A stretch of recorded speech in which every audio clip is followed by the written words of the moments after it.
오늘 요나서 강의 세 번째 시간입니다.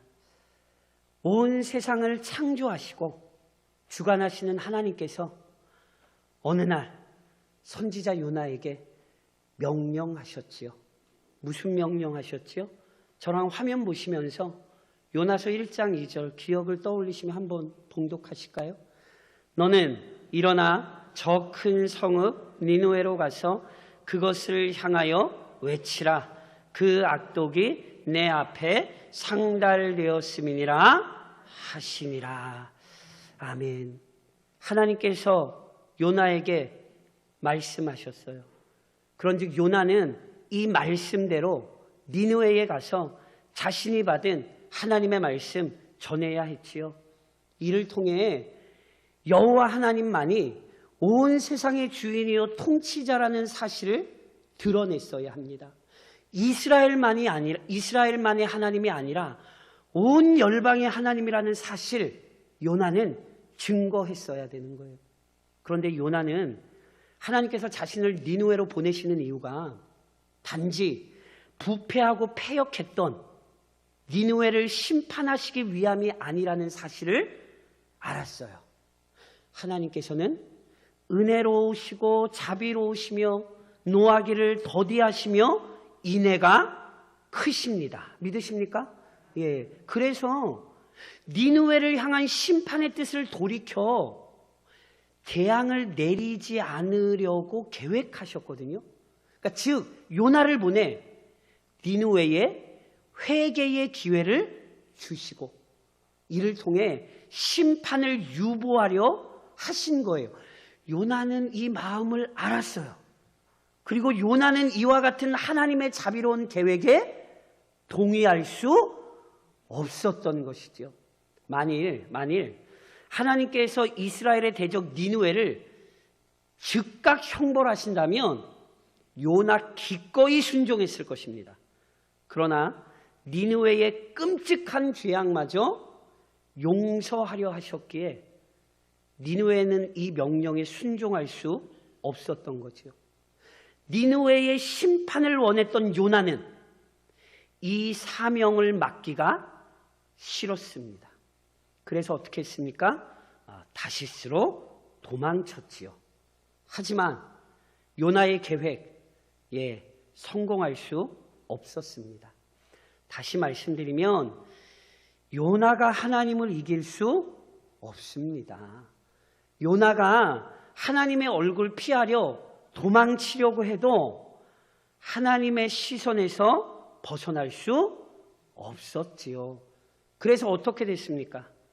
하나님께서 요나가 타고 도망치던 배를 아주 큰 풍랑으로 막으셨습니다.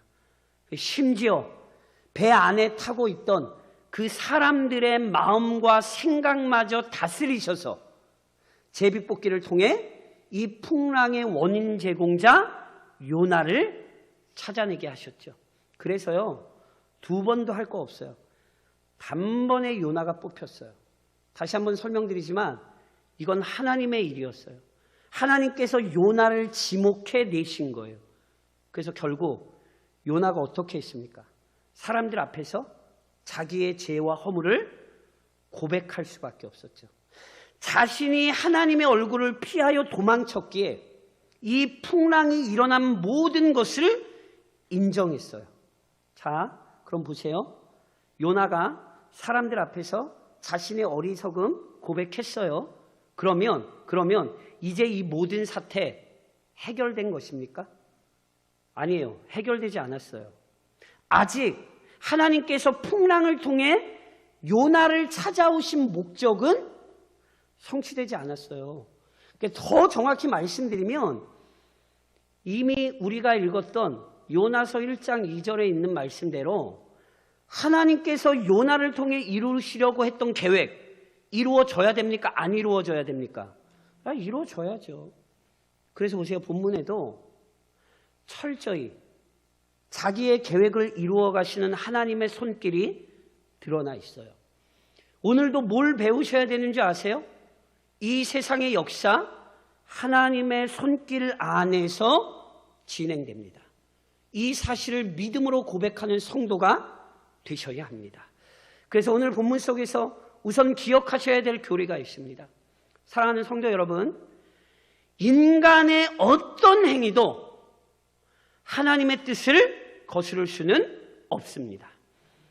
배에 타고 있던 사람들이 제비뽑기를 통해 이 풍랑의 원인 제공자 요나 찾아냈지요. 그리고 요나가 어떤 어리석은 일을 저질렀는지 들었어요. 그러자 이방인들이요, 크게 두려워할 수밖에 없었어요. 왜요? 요나 1장 9절에서 요나가 이런 말을 했거든요. 그가 대답하되 나는 히브리 사람이요 바다와 육지를 지으신 하늘의 하나님 여호와를 경외하는 자로라 하고, 요나가 하나님을 어떤 분으로 설명했어요? 요나가 피하여 도망친 하나님 어떤 분이세요? 바다와 육지를 만드신 분이세요. 그러니까 다시 말해, 바다가 지금 누구 손에 좌우돼요? 예, 하나님 손에 좌우돼요. 그러니까 바다를 하나님이 만드셨기 때문에 지금 이 풍랑도 누가 일으키신 거예요? 하나님이 일으키신 거예요. 그래서 하나님의 뜻을 거슬러 도망치던 요나를 막으신 거죠. 그러니 얼마나 두려워요. 그러면 이제 범인 찾았으니 됐냔 말이에요. 아니라니까요. 요나의 불순종을 속히 바로 잡아야 되는 거예요. 찾기만 해서는 안 돼요. 그 순종을 바로 잡아야 돼요. 그래서 어떤 일이 일어나는 줄 아세요? 본문 11절에 이렇게 기록되죠. 바다가 점점 흉흉한지라. 바다가 점점 흉흉한지라. 무리가 그에게 이르되 우리가 너를 어떻게 하여야 바다가 우리를 위하여 잔잔하겠느냐 하니. 보세요. 범인 찾았으면 끝이 아니라니까요. 바다가 점점 더 거세지죠. 왜요? 이를 바로 잡아야 돼요. 범인 찾는 게 끝이 아니라 이를 바로 잡아야 돼요. 그래서 무리가 요나에게 묻잖아요. 야, 어떻게 해야 하나님의 진노 잠재우고 우리를 위협하는 이 거센 풍랑 이것도 좀 멈출 수 있겠느냐. 사람들이 이제 요나에게 묻는 거예요. 근데 요나가 12절에 이런 대답을 하죠. 그가 대답하되 나를 들어 바다에 던지라. 그리하면 바다가 너희를 위하여 잔잔하리라. 너희가 이 큰 폭풍을 만난 것이 나 때문인 줄을 내가 아노라 하니라. 보세요. 이 풍랑이 일어난 이유, 요나가 하나님의 명령에 따르지 않았기 때문입니다. 그러니 요나는 이 풍랑의 원인 제공자인 자신을 바다에 던지라는 거예요. 그러니까 어떤 의미죠? 이 모든 일 자기 때문에 일어났으니까 자기가 죽음으로 책임지겠다. 이렇게 지금 의사를 표현하는 거예요. 근데 보세요. 이 말을 들은 이방인들이 요나를 바다에 던지지 않아요. 잘 보셔야 돼요. 본문 13절에 이렇게 기록되죠. 그러나 요나가 바다에 던지라고 했으나 그러나 그 사람들이 힘써 노를 저어 배를 육지로 돌리고자 하다가 바다가 그들을 향하여 점점 더 흉흉함으로 능히 못한지라. 이 본문을 주목하셔야 돼요. 이방인들이요, 요나의 생명을 함부로 다루지 않아요. 요나 던지라 그랬잖아요. 근데 요나 던져요, 안 던져요? 안 던져요. 왜요? 우선 자기들 살겠다고 타인의 생명을 함부로 뺏지 않는 거예요. 잘 보셔야 돼요. 이방인들도 뭘 존중해요? 사람의 생명을 지금 존중하고 있어요. 물론 더 나아가 단순히 요나의 생명을 존중한 것을 넘어서서 하나님이 지금 누구를 찾고 계세요? 요나 찾고 계시잖아요. 그러니까 하나님이 찾는 사람 함부로 할 수 있어요, 없어요? 함부로 못해. 이방인들이 굉장히 현명하게 지금 대처하고 있다는 사실 보셔야 돼요. 그러니까 생명을 존중했을 뿐 아니라 하나님이 요나를 찾고 계시기 때문에 자기들이 요나의 생명을 함부로 할 수가 없는 거예요. 그래서 어떻게 해요? 힘써 노를 저어 배를 육지로 돌리고자 했어요. 왜 배를 저어 육지에 돌리고자 한 줄 아세요? 하나님이 지금 누구 찾고 계세요? 요나 찾고 계시잖아요. 요나 생명 함부로 할 수도 없어요. 그러니 어떻게 해요? 요나를 살려 육지에 내려놓는 거예요. 그럼 뭐 하는 거예요? 요나가 하나님의 뜻에 순종할 수 있잖아요. 그러니까 보세요. 지금 이방인들이 뭐 하고 있냐면 어떻게 해서든지 요나를 살려서 하나님의 뜻을 이룰 수 있도록 하는 거예요. 지혜롭습니까? 지혜롭지 않습니까? 이거 굉장히 지혜로운 겁니다. 이거 굉장히 지금 선한 겁니다. 그런데 보세요. 이들의 의도가 선할지라도 하나님의 뜻과는 달라요. 요나를 바다에 던져버리면 풍랑은 멈출지 모르지만 그걸로 끝인 거예요. 하나님의 뜻은 그게 아니에요.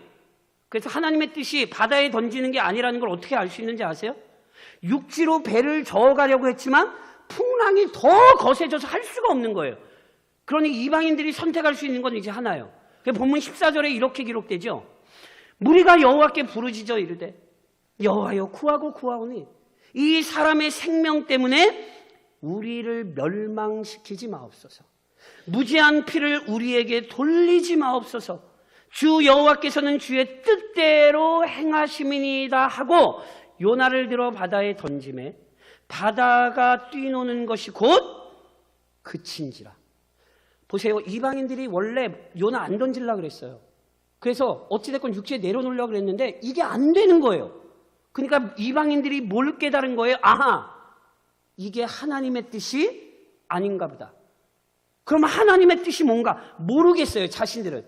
그런데 어찌됐건 배를 육지로 돌려서 요나를 내려놓을 수는 없으니 뭐 하는 거예요? 요나 말대로 바다에 던지는 거예요. 그런데 그러면서 뭐라고 얘기해요? 자신들은 요나를 살리려고 했지만 하나님 막으셔서 우리가 어쩔 수 없이 요나를 바다에 던지는 것이니 하나님, 요나의 피에 대한 죗값을 우리에게는 묻지 말아달라고.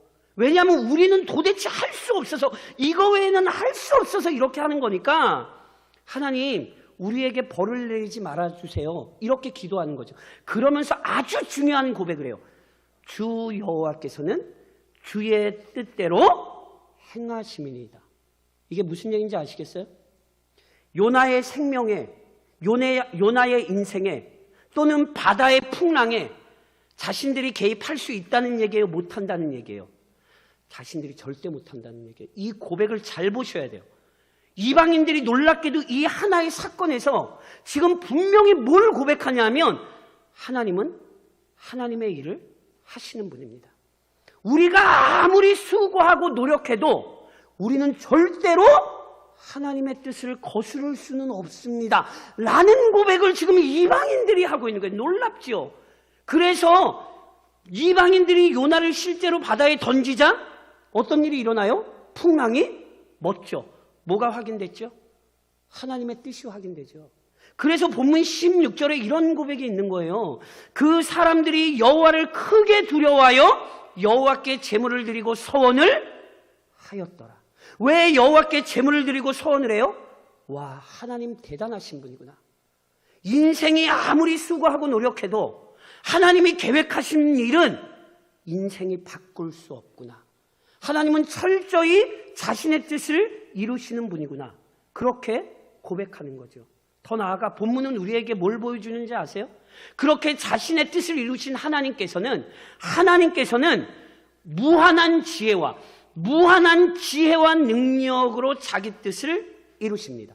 자, 다시 한번 말씀드리지만 풍랑은 분명히 요나 때문에 발생했어요. 그런즉 누가 책임져야 돼요? 요나가 책임져야죠. 그렇다면 요나가 어떻게 책임져야 됩니까? 요나는 지금 자신을 바다에 던지라고 했잖아요. 죽음으로 책임을 지겠다는 태도이죠.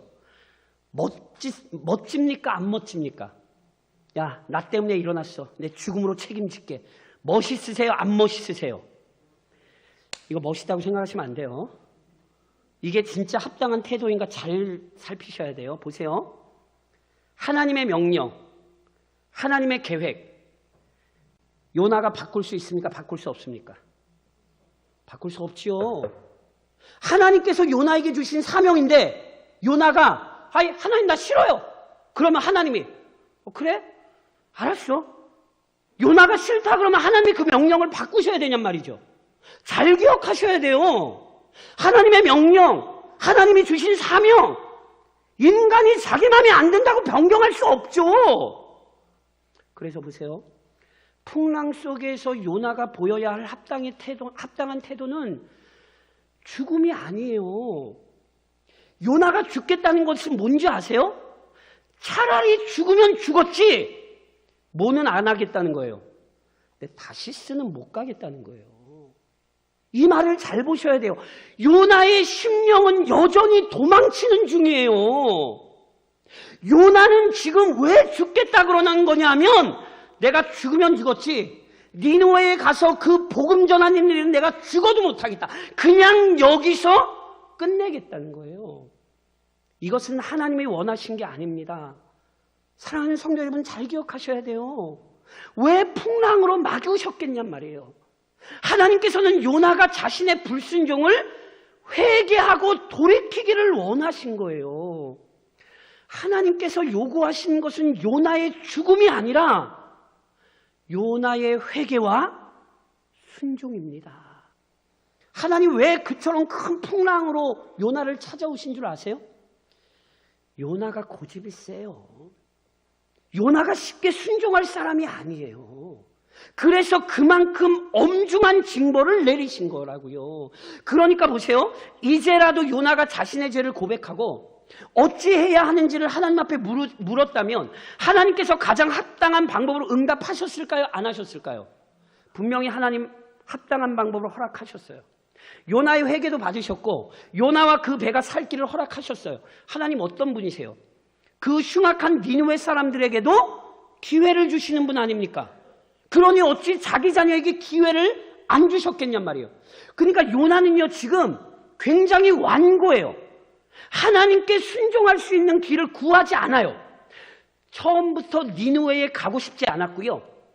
아직도 가고 싶지 않아요. 그냥 죽고 싶어요. 완고함이에요. 그리고 다시 한번 강조하지만 이건 하나님의 뜻이 아니었다니까요. 그래서 보세요. 요나의 죽음이 하나님의 뜻이 아니었다는 건 어떻게 알 수 있죠? 요나의 뜻대로 안 되잖아요. 요나의 요구에 따라 이방인들이 요나를 바다에 던지죠. 요나나 이방인들이나 바닷속에 들어가면 어떨 거라고 생각했어요? 다 죽는다고 생각했어요. 심지어 그래서 이방인들이 요나 던지면서 뭐라고 얘기해요? 뭐라고 기도해요? 하나님 저 핏값을 우리에게 돌리지 말아달라고. 다 죽는다고 생각했지 요나가 살 거라고 생각한 사람 아무도 없어요. 그리고요 하나님도 요나의 죽음을 원하신 것이라면 요나의 이야기 여기서 원래 끝났어야 됩니다. 그리고 실은 여기서 끝났어도 괜찮을까요? 안 괜찮을까요? 요나가 불순종해서 죽었더라. 여기서 끝나면 좋으시겠어요? 안 좋으시겠어요? 깊이 고민하셔야 돼요. 요나가 불순종해서 죽었다. 아주 중요한 사실을 가르치는 건 맞죠. 근데 성경이 이렇게만 얘기하면 죄송한데 제가 이렇게 바꿔서 설명드릴까요? 여기서 지금 살아계실 분 계실까요? 하나님의 뜻 한 번 불순종해서 하나님이 그걸로 우리 죽여버리시면 그럼 여기 살아계실 수 있는 분 계실까요? 이게 요나서가 우리에게 가르치는 영광스러움이에요. 요나는 죽지 않았어요. 왜? 하나님의 뜻은 그게 아니라니까요. 그래서 본문 17절에 놀라운 사건이 기록되어 있죠. 여호와께서 이미 큰 물고기를 예비하사 요나를 삼키게 하셨으므로 요나가 밤낮 3일을 물고기 뱃속에 있으니라. 하나님께서는 이미 큰 물고기를 준비하셨어요. 그래서 요나를 삼키게 하셨어요. 이게 무슨 의미인지를 기억하셔야 된다니까요. 이미 하나님은 요나의 완고한 마음을 아세요. 요나가 회개하도록 풍랑을 보내셔도 요나가 이 순수히 돌이키지 않을 것이라는 사실을 하나님 아셨다니까요. 그래서 하나님께서는 풍랑만 보내지 않으셨어요. 요나를 징벌하시고 죽일 생각이셨다면 풍랑만 보내셨겠죠. 하지만 요나를 죽일 생각이 아니라 요나를 돌이키게 하실 계획이었기 때문에 그래서 그 큰 풍랑 속에 그 풍랑을 유유히 헤치고 다닐 수 있는 큰 물고기도 보내신 거예요. 그리고 그 물고기가 바다에 빠진 요나를 잡아먹은 게 아니라 단지 삼키게 하셨어요. 이를 통해 풍랑 속에 던져진 요나를 살려내셨죠. 단지 살려내시기만 했나요? 우리가 앞으로 살펴보고 잘 아시겠지만 도망쳤던 요나가 어디로 가요? 니느웨로 가서 그 사명 감당합니까? 안 합니까? 감당하죠. 이것이 위대하신 하나님의 지혜와 능력입니다. 그분의 신비롭고 오묘한 역사입니다. 아무리 인간이 하나님의 뜻 거역하려고 해도 절대로 하나님의 뜻 거스를 수 없어요. 선뜻 하나님의 뜻에 굴복하지 못하는 죄인마저 변화시켜 하나님의 뜻을 이루게 하시는 분, 이분이 하나님이시라니까요. 이방인들은 요나가 살 거라고 생각하지 못하고 요나를 던졌어요. 그런데 그게 누구의 뜻을 이루는 게 됐어요? 하나님의 뜻을 이루는 게 됐다고요. 그래서 로마서 11장이 그 하나님에 대해 뭐라고 찬양합니까? 깊도다, 깊도다. 하나님의 지혜와 지식의 풍성하며 그의 판단은 헤아리지 못할 것이며 그의 길은 찾지 못할 것이로다. 살아계신 하나님께서는 지금도 가히 우리가 생각하지 못할 방법으로 그의 뜻을 이루어 가십니다. 인간의 지혜가 아니라 완전하신 하나님의 지혜와 능력으로 오늘도 하나님께서는 이 세상의 역사를 자기의 뜻대로 이루어 가시는 거예요. 그분의 무한한 지혜와 능력이 지금도 이 세상을 이끌고 있는 원동력입니다. 이것이 오늘 본문이 우리에게 가르치는 영광스러운 교리인 것이죠. 그러므로 성도 여러분, 이 위대한 성경의 가르침 앞에서 오늘 우리의 삶을 잘 돌아보셔야 돼요. 이렇게 적용하겠습니다. 우선 하나님을 섬기는 성도로서 불신자보다 어리석거나 악하게 행동하지 마십시오. 요나와 함께 배에 올랐던 이방인들은 요나 때문에 풍랑이 일어났다는 사실을 알았어요. 그런데 이 사실을 알았을 때 요나 함부로 대했습니까? 그러지 않았습니까? 요나 함부로 대하지 않았다니까요. 요나가 자신을 바다에 던지라고 했지만 던지지 않아요. 왜요? 우선은 요나의 생명을 귀하게 여겼기 때문에 그래요. 살기 위해 값비싼 물건은 바다에 내버렸지만 적어도 생명을 경시하지는 않은 거예요. 더 나아가 하나님에 대한 경외감, 하나님에 대한 두려움으로 요나를 더욱 함부로 다루지 않았어요. 뭘 깨달은 거예요? 아, 이 사람 하나님의 사람이구나. 그래서 함부로 안 다루는 거예요. 이래서 어떻게 해요? 오히려 요나가 하나님의 뜻대로 순종할 기회를 만들어주려고 했어요. 우리가 너 살려서 육지에 내려줄 테니까 너 하나님의 뜻대로 순종해. 이게 얼마나 놀라운 모습인지 보셔야 돼요. 그리고 성경이 이 모습을 자세히 기록하고 있어요. 왠지 아세요? 지난 시간에 저랑 어떤 내용을 다루셨냐면 이방인들이 막 열심히 잊지도 않은 우상에게 막 열심히 기도했어요. 그 모습을 성경에 왜 기록했다고요? 비교하는 거예요. 우상에게도 열심을 내서 기도하는 이방인과 기도에 응답하시는 하나님을 아는데도 불구하고 기도하지 않던 요나, 비교하는 거라니까요. 오늘 본문 역시 마찬가지예요. 이방인과 요나가 지금 비교되고 있어요. 이방인들은 요나의 생명을 귀하게 여겼어요. 하지만 요나가 어떻습니까? 요나가 왜 도망쳤어요? 하나님께서 니느웨에 은혜 베푸시는 게 싫었잖아요. 오히려 어서 속히 이스라엘을 괴롭힌 니느웨가 멸망하기를 원했죠. 다시 말씀드리면 요나는 니느웨 사람들의 생명을 귀하게 여기지 않았어요. 이걸 지금 주목해서 보셔야 돼요. 이건 합당하지 않아요. 분명 하나님께서는 공의로운 심판자로서 악인을 심판하시나 동시에 그 은혜를 의지하여 악에서 돌이키는 죄인 기쁘게 받아주십니다. 그런즉 니느웨에 은혜를 베푸시려던 하나님의 마음을 알았던 요나는 니느웨 사람 긍휼히 여겨야 됩니까? 긍휼히 여기지 않아야 됩니까? 긍휼히 여겨야 되지요. 그들의 생명을 존귀하게 여겨야 돼요. 그런데 지금 요나가 뭐 하는 거예요? 그 사람들의 생명을 경시하는 거예요. 동시에 이방인들은 요나가 하나님께서 주신 사명 감당할 수 있게 도와주려 했다니까요. 하지만 정작 요나는 죽으면 죽었지 나는 그 사명 지금 못 감당하겠다는 거예요. 이게 얼마나 어리석고 미련한 일인지를 보셔야 돼요.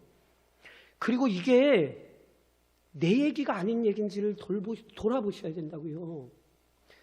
요나의 얘기가 누구 얘기라고요? 답변하세요. 제가 말씀드렸죠. 요나 이름을 거꾸로 하시면 돼요. 요나의 이름이 누구 얘기라고요? 이해하시겠어요? 지금 누가 생명을 경시 여기고 있다고요? 지금 누가 사명을 하찮게 여기고 있다고요? 이게 오늘날 교회의 모습이에요. 코로나에 억눌려서 교회가 누구보다 영혼을 귀히 여겨야 되는데 오히려 이상한 데서들 생명을 경시하는 어리석은 일들을 행한 자들이 있죠. 교회라는 이름을 걸고, 안타깝지만 교회라는 이름을 걸고 안타깝지만 생명을 경시하는 일들을 저질러 버린 거예요. 이게 지금 요나예요. 누구보다 교회는 영혼을 사랑하며 그 영혼을 잘 이끌기 위해 수고하고 애써야 되는데 코로나를 핑계로 하나님의 사명 내버린 것 아닌가 돌아봐야 된다니까요. 성도가 누굽니까? 존귀한 하나님의 자녀 아닙니까? 그런데 하나님이 존귀하게 여기시는 그 성도를 혹시 나는 경시하는 것 아닙니까?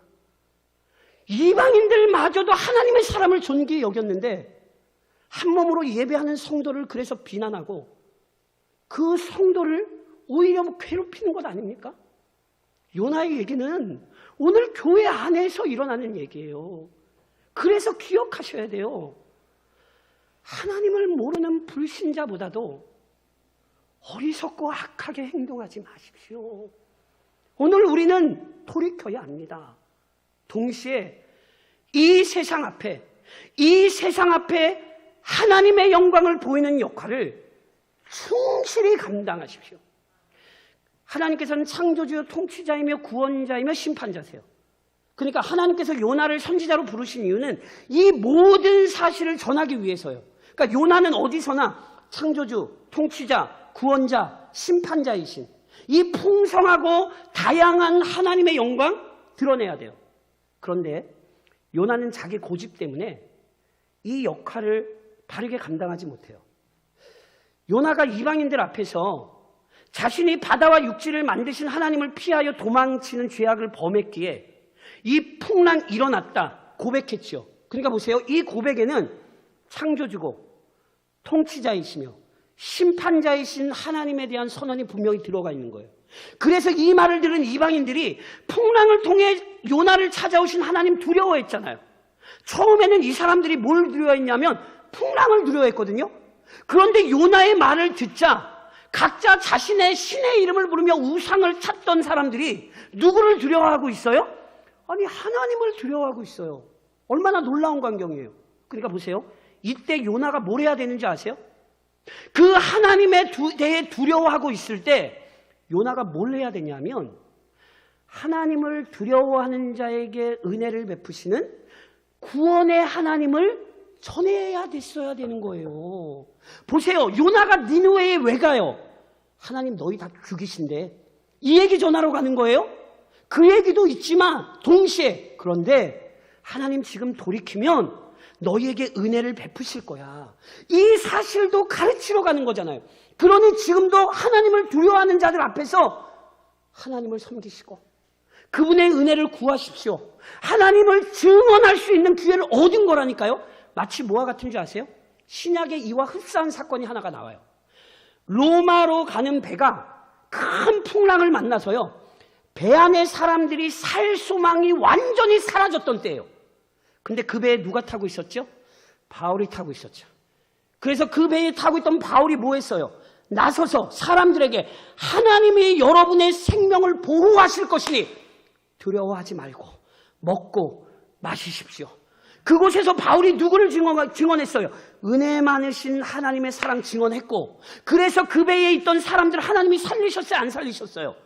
그 사건을 잘 모르죠. 하나님이 그 배에 있던 사람들을 다 살리셨어요. 그게 신약 성경 사도행전에 나와요. 그러니까 봐요. 지금 요나가 굉장히 중요한 아주 하나님을 잘 증언할 수 있는 기회를 얻은 거예요. 근데 그때 요나가 뭐 하겠대요? 죽겠대요. 하나님을 전할 수 있는 기회를 얻었는데 그때 그냥 죽어버리겠대요. 이게 요나의 어리석음이에요. 그리고 이게 오늘 우리의 어리석음이 아닌지 보셔야 된다니까요. 진리의 말씀 믿으시죠? 그럼 거짓말 하시면 되세요? 안 되세요? 사랑의 하나님 믿는다고 얘기하면서 이웃을 매정하게 대하면 그러면 거기서 사랑의 하나님이 드러나겠습니까? 영원한 천국을 믿는다고 말을 하면서도 자녀들 앞에서 이방 사람들 앞에서 이 세상 것에 집착하는 모습을 보인다면 우리가 천국 믿는다는 거 그 사람들이 믿겠습니까? 제가 요즘 사무실에서 사무실 창문 작은 걸로 있는 걸 열어놓거든요. 이제는 더운 이렇게 바람 들어오러. 제가 사무실에 있다가 갑자기 깜짝 놀래요. 갑자기 여기서 쿵짝쿵짝 차가 옆으로 제가 얼마나 깜짝 놀랐는지. 선거철이라고. 보세요. 선거 돕는 사람들이 내가 누구를 지원하는지 그 사람들 얘기 들으면 압니까 모릅니까? 모르세요? 그러세요? 선거 유세하는 사람이 저는 1, 2, 3, 4, 5, 6, 7, 8, 9번을 다 밉니다. 그렇게 얘기하나요? 아니죠. 1번 써놓고, 또 1번만 얘기하면 안 되나요? 1, 2, 3, 4, 5, 6, 7, 8.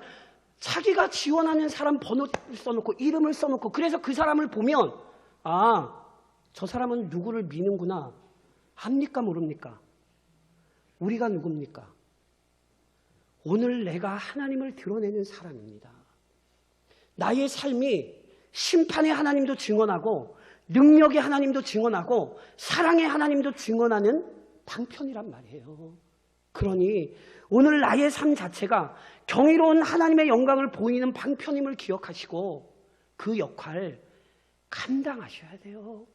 나를 보고 사람들이 하나님을 알 수 있도록, 그 은혜를 알 수 있도록 우리의 삶을 단속하시고 그 역할을 충실히 감당하십시오.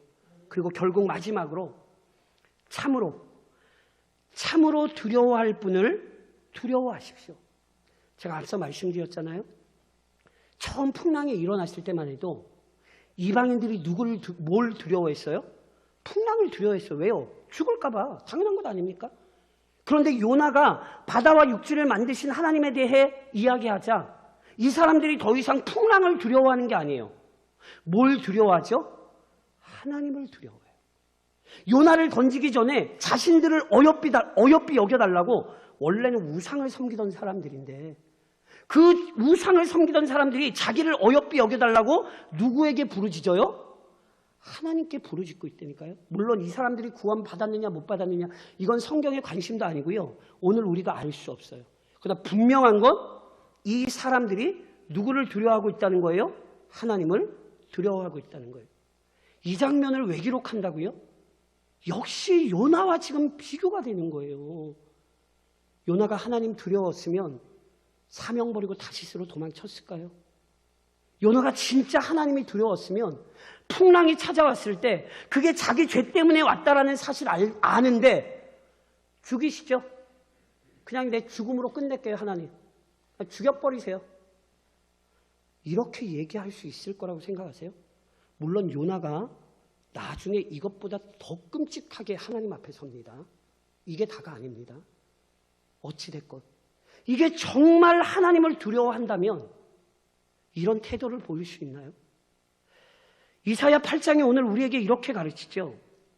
만군의 여호와, 그를 너희가 거룩하다 하고 그를 너희가 두려워하며 무서워할 자로 삼으라. 깊이 생각하셔야 돼요. 하나님을 내가 정말 두려워한다면 지금처럼 행동할 수 있겠는가? 우리에게 두려운 건 코로나가 아니라 코로나를 통해 우리를 연단하시고 지금도 말씀하시는 하나님, 그분을 두려워하십시오. 북한 핵 때문에 전쟁 터질까 봐 단지 그게 두려운 게 아니라 북한의 김정은이 먼저 다스리실 수 있는 하나님, 지금도 신비로운 방법으로 이 땅의 역사를 이끌고 계신 하나님, 그 하나님을 두려워하십시오. 누누이 말씀드린 것처럼 우리에겐 죽음이 두려운 게 아니에요. 우리에게 죽음은 천국 가는 방법이에요. 우리에게 두려운 건 죽음이 아니라 오늘 우리의 삶을 감찰하시고 나중에 때가 되어 우리를 불러 올리사 그 앞에 세우시는 하나님, 우리는 그분을 두려워하는 것입니다. 그러니 오늘도 요나의 인생을 깊이 묵상하시되 두렵고 떨림으로 우리의 구원을 이루어 가시는 한 주간이 되시기를 오늘도 우리의 삶을 보시는 하나님의 이름으로 권면드립니다.